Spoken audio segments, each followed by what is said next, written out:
السلام عليكم ورحمة الله وبركاته. أهلا ومرحبا بكم في حلقة جديدة من قناة إيزي إنجليزي.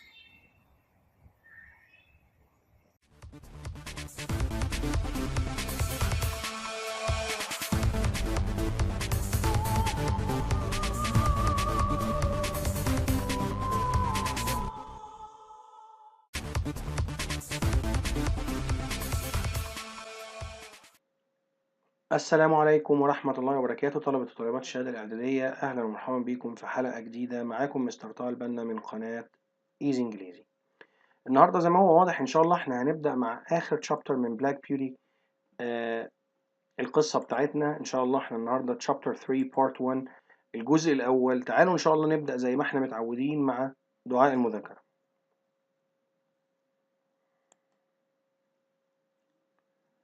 اللهم إني أسألك فهم النبيين وحفظ المرسلين والملائكة المقربين، وأن تجعل ألسنتنا عاملة بذكرك وقلوبنا بخشيتك وأسرارنا بطاعتك، إنك على كل شيء قدير وحسبنا الله ونعم الوكيل.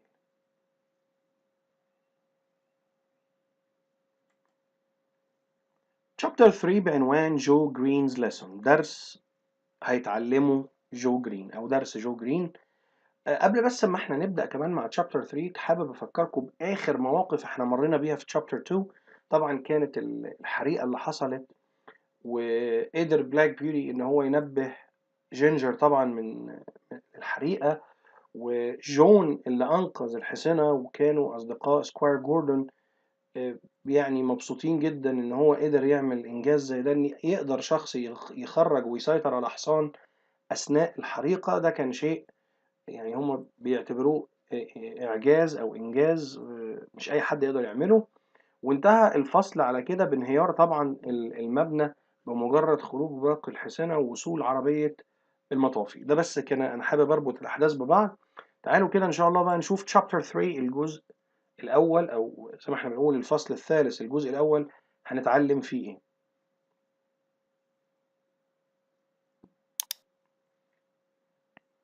تعالوا نشوف مع بعض التكست الخاص ببارت 1. When we returned to Birtwick Park، عندما عدنا الى حديقة بيرتويك، او طبعا مكان اللي بيعيش فيه سكوير جوردون. we heard that John was to have a new helper. سمعنا كلنا ان جون هيجيله مساعد جديد. His name was Joe Green، اسمه جو جرين، and he was 14 years old، وكان عمره 14 سنة. Are you sure you don't need someone who is older than this؟ هل انت متأكد انك مش محتاج حد اكبر في السن من كده؟ asked Squire Gordon. السيد سكوير جوردون بيسأل جون، فجون هيرد عليه يقول له no sir، لا سيدي. said John، قال جون. Joe is small، جو صغير في الحجم، but he wants، لكنه عايز to learn، عايز يتعلم، and he is a hard worker، وهو عامل مجتهد أو مجد. I was the same age، أنا كنت في نفس العمر when I started here، عندما بدأت هنا في بيرتويك بارك. I had no family، ما كانش عندي أسرة، but you looked after me، أنت اعتنيت بيا. بيكلم طبعا السيد سكوير جوردون. جون بيكلم السيد سكوير جوردون بيقول له كده، أنا ما كانش عندي أسرة وأنت اعتنيت بيا. as well as any parent، كما لو كنت كأي والد من والداي، أي يعني زي والدي أو زي والدتي. Now I live here، أنا عايش هنا with a good job، بوظيفة كويسة، and a good living، ومستوى معيشي جيد. It is only right that I do the same to this new boy. من الصح إن أنا أفعل نفس الشيء مع هذا الولد الجديد جو جرين. يعني زي ما حضرتك اشتغلت معاك وحضرتك تبنتني، فأنا كمان هتبنى جو جرين وأعلمه كل حاجة. In the next few weeks، في الأسابيع التالية القليلة، جو learned to sweep the floor. جو جرين وصل طبعا واتعلم إنه يكنس الأرضية. bring the food، إنه يحضر الطعام، and wash the carriages، ويغسل العربات الخاصة طبعا بالسفر والانتقال، العربات طبعا اللي بتجرها الحصانة. تعالوا نستكمل باقي part 1.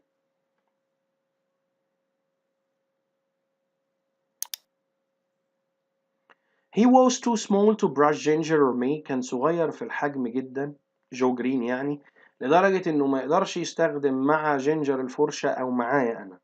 So he practiced on Mary Legs. هو قاعد يتدرب على ميري ليجز، لأن ميري ليجز حصان قصير، فكان بيقدر يطول كل الأجزاء بتاعة ميري ليجز، سواء كان الظهر الرقبة أو كده، فبالتالي أفضل حصان يقدر يتدرب عليه. He was a happy boy. هو كان ولد سعيد فرفوش. Who was always singing. من النوعية اللي كانت دايما بتغني. However, it was not always a happy time. على الرغم إن مش كل الأوقات دايما بتكون سعيدة. One day في يوم من الأيام something happened. شيء حصل that stopped Joe singing for some time. جعل جو يتوقف عن الغناء لفترة من الزمن. John woke me up one morning when it was still dark. جون أيقظني من النوم في يوم من الأيام، في صباح أحد الأيام، وكان لسه الوقت أو لسه السماء مظلمة، ما زالت السماء مظلمة. Almost before I could open my eyes. بمجرد أو قبل يمكن كمان ما أفتح عينيا. He was riding me. كان امتطاني. كان طبعا اللي بيحكي بلاك بيوتي كان امتطاني past the house، وكنا كمان تجاوزنا البيت. Ride as fast as you can. called Squire Gordon. يعني قود الحصان بأسرع ما يمكن. اللي بيقول كده Squire Gordon. Who was standing by the door. اللي كان واقف على الباب with a lantern in his hand. السيد سكوير جوردون اللي قال الجملة دي: قود الحصان بأسرع ما يمكن، أو بأسرع سرعة يمكنك إنك تقود بها الحصان، وكان واقف على الباب ماسك مصباح في إيده. Take this note. خد الرسالة القصيرة دي، احنا بنقول عليها رسالة موجزة مثلا. To Dr. White. إلى الدكتور وايت. My wife is very ill. زوجتي مريضة جدا. When you find the doctor. لما تلاقي الدكتور. Black Beauty can rest at the inn. Black Beauty يقدر يستريح في الفندق الصغير اللي هناك.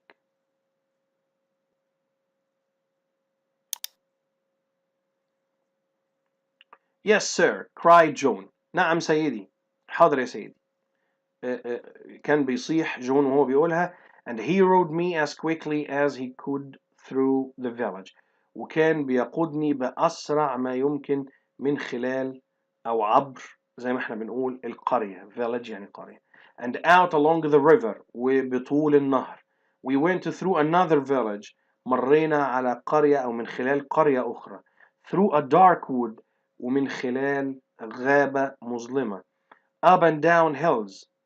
أسفل وأعلى التلال. Until at last. حتى أخيرا أو في النهاية. We came to the town. وصلنا للمدينة المنشودة أو المدينة اللي احنا المفروض رايحين لها، اللي فيها دكتور وايت. تعالوا نشوف باقي النص.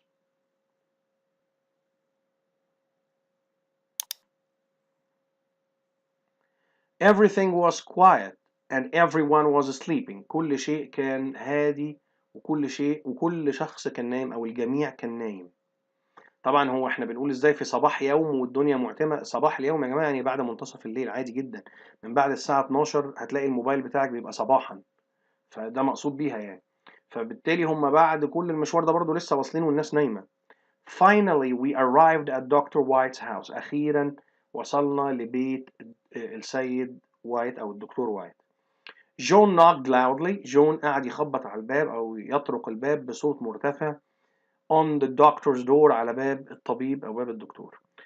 Mrs. Gordon is very ill. السيدة جوردون مريضة جدا. You must come now. لازم تيجي دلوقتي. said John. اللي قال الجملة دي جون.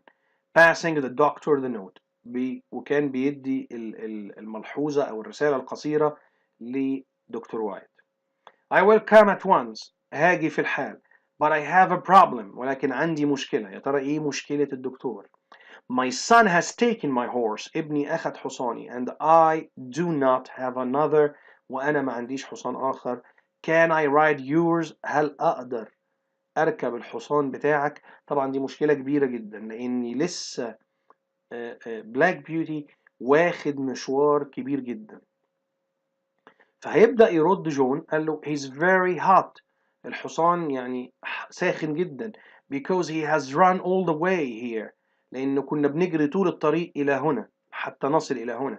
But I think it's the only way to save Mrs. Gordon. ولكني أعتقد إنها الطريقة الوحيدة اللي نقدر ننقذ بيها السيدة جوردن. I'll stay here. أنا هبقى هنا. And you can ride Black Beauty. وأنت تقدر تركب أو تمتطي Black Beauty. طبعا جون اللي بيكلم الدكتور في الجزء ده كله.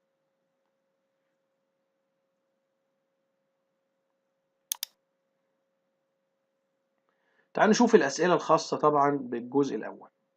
Who was Joe Green؟ من هو جو جرين؟ ما تستهونش بالسؤال لأني أحيانا بتيجي يبقى السؤال جاي سهل كده. He was John's new helper. هو مساعد جون الجديد. How old was Joe Green؟ كم كان يبلغ جو جرين من العمر أو كم كان عمر جو جرين؟ 14 years old. 14 عاما، 14 سنة يعني. Why did John choose Joe as a helper؟ لماذا جون اختار جو كمساعد؟ Because he thought that Joe wanted to learn. لأنه كان بيعتقد إن جو عايز يتعلم. And he was a hard worker. وإنه كان عامل مجتهد أو شخص هيشتغل بجدية في العمل. What is the similarity between John and Joe؟ ما هي أوجه التشابه أو ما هو وجه التشابه بين جون وجو؟ طيب أول تشابه ما بينهم they both started to work at the same age. كلاهما بدأ العمل في نفس السن تقريبا. They are both hard workers. كلاهما كان جاد في العمل and had no family. وليس لديه عائلة. تمام، تعالوا نستكمل مع بعض باقي الأسئلة. Question number 5. Why did John teach Joe and look after him؟ لماذا علم جون جو واعتنى به؟ ليه؟ Because he was the same age as John when he started his work at Squire's house. لأن جو جرين الجديد كان بنفس عمر جون عندما بدأ عمله في منزل عائلة سكواير. Who looked after John when he was young؟ من الذي اعتنى بجون عندما كان صغيرا؟ طبعا Squire Gordon looked after him as well as any parent. Squire Gordon هو اللي اعتنى به مثله كمثل أحد والديه أو أي من والديه. Number 7. What did Joe learn to do at first؟ ماذا تعلم جو أن يفعل في البداية؟ He learned to sweep the floor. اتعلم إنه يكنس الأرض. Bring in the food. يحضر الطعام. And wash the carriages. ويغسل العربات. Question 8. Why couldn't Joe brush Ginger or Beauty؟ لماذا لم يستطع جو تنظيف جينجر أو بيوتي بالفرشة؟ Because he was too small. لأنه كان صغير جدا. وصغير هنا صغير في السن وصغير طبعا في الحجم. السؤال ده جه في الورك بوك. Why did Joe Green have to brush Mary Legs but not the other horses؟ لماذا كان على جو جرين أن ينظف ميري ليجز وليس الحصنة الأخرى؟ Because he was too small. لأنه كان صغير جدا في الحجم. نفس الإجابة بتاعت question 8. تعالوا نستكمل مع بعض باقي الأسئلة.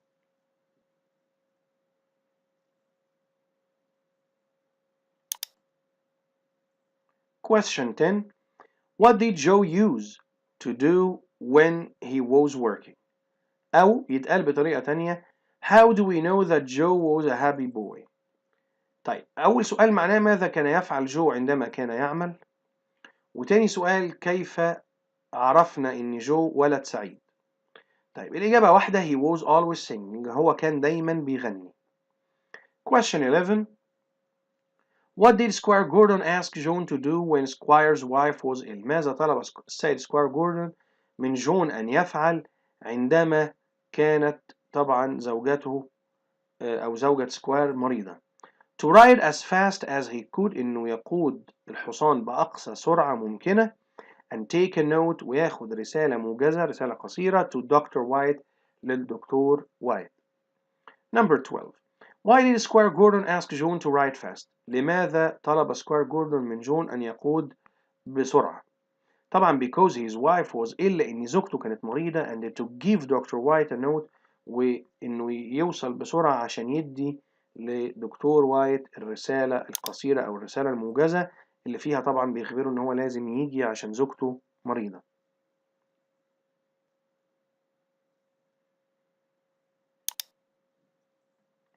question 13 وده جه برضه في الورك بوك. why did John ride Black Beauty to another village during the night؟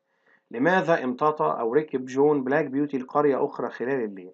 عشان طبعا يجلب أو يجيب الدكتور وايت. to bring Dr. White as Mrs. Gordon was very ill. لأن طبعا السيدة جوردن كانت مريضة. question 14 why did Joe stop singing for some time؟ لماذا توقف جو عن الغناء لبعض الوقت؟ because Mrs. Gordon was very ill. لأن السيدة جوردن كانت مريضة جدا. why was Black Beauty hot when they arrived at Dr. White's؟ لماذا كان بلاك بيوتي يشعر بالسخونة الحصان جسمه سخن عندما وصل إلى منزل الدكتور وايت؟ because he had run all the way. لأنه كان بيجري طول الطريق. What's the only way for Dr. White to save Mrs. Gordon؟ ما هي الطريقة الوحيدة للدكتور وايت لينقذ السيدة جوردن؟ to ride Black Beauty إنه يركب أو يمتطي Black Beauty and that John would stay there وإن جون يبقى هناك لأن مش هينفع الاتنين يركبوا نفس الحصان. تمام، تعالوا نستكمل مع بعض باقي الأسئلة.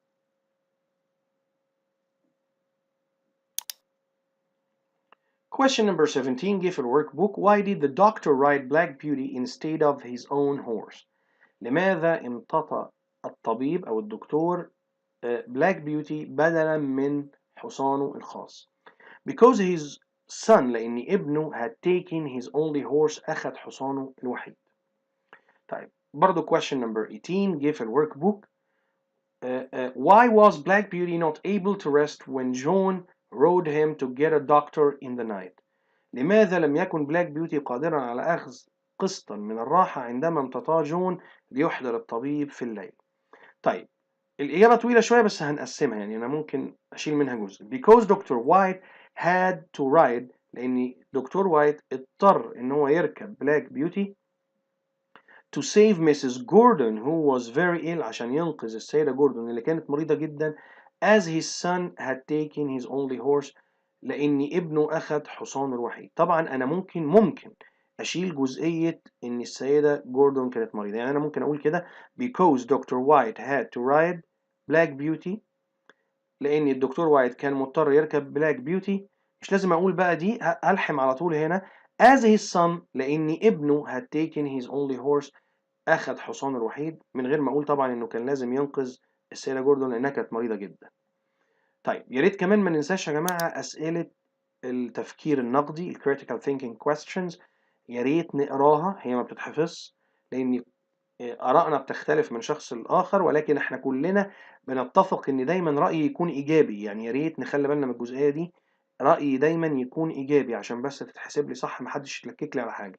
بفكرك تاني ما ننساش نقرا أسئلة التفكير النقدي عشان بس أشوف أفكارها، أطلع على نوعية الأسئلة اللي ممكن تيجي في الامتحان، لكن طبعا احنا ما بنقدرش نثبت الإجابة.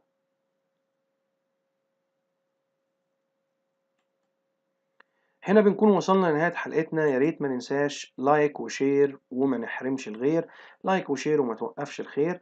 لو حضرتك أو حضرتك مش مشتركين في القناة طبعا يسعدنا جدا انضمامكم لينا وتكونوا يعني زخر كده لينا في القناة.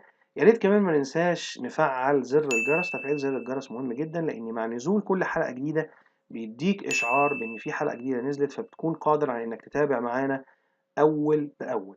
لو حضرتك حابب تبحث عن الحلقات السابقة تقدر تستخدم الكلمات اللي ما بين الأقواس دي إيزي إنجليزي تالته إعدادي، هتظهر لك إن شاء الله كل الحلقات السابقة. طبعا ده لو أنت مشترك مش محتاج تعمل الحركة دي، ولكن في ناس بتبقى مشتركة وأحيانا مش قادر يوصل لبعض الحلقات، مع إن الموضوع سهل وبسيط، ولكن إحنا طبعا بنحترم كل الناس. اللي حابب يبحث عن الحلقات السابقة يقدر يبحث عنها بالطريقة دي.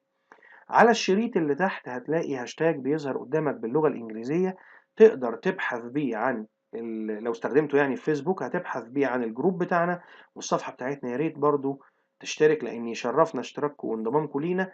هتكون برضو متابع معانا امتحانات المحافظات اللي بننشرها أول ما بتظهر وأول أما بنقدر نحصل عليها بننشرها بشكل مباشر، فبتقدر تكون مطلع خصوصا لو أنت محافظتك متأخرة شوية في ميعاد اختبارها. أتمنى يا رب إن أنا أكون قدرت أساعدكم. كان معكم مستر طه البنا من قناة إيزي إنجليزي، والسلام عليكم ورحمة الله وبركاته.